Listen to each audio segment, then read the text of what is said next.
خواهشگر ازتون نمی‌کنم.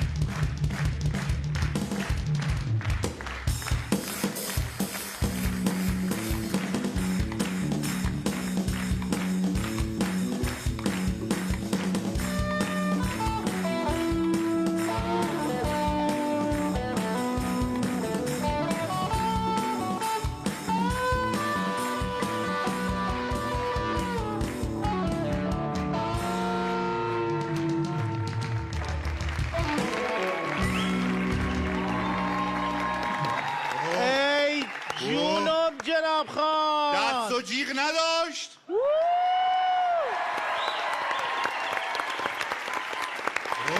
جناب خان، جناب خان، حسین نفس و مالا نمیاد.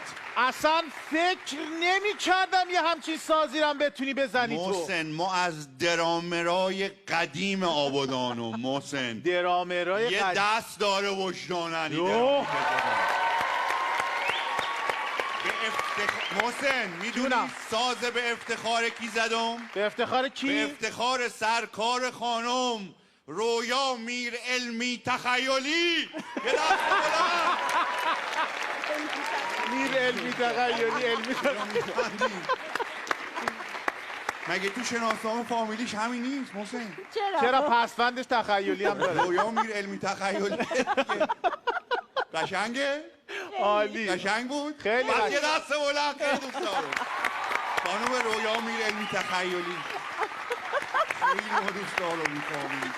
البته علمی تخیلی اکشن. اکشن خانم؟ اکشن آره. نه گوش نکردی بحث اولمون؟ محسن یه جونم. تئاتر ما دیدم از شما دوتا، پپرونی برای دیکتاتور. بله. دیوونه کننده بود کارتون، واقعا دست داشت او قربونت تئاتر. برم، مرسی.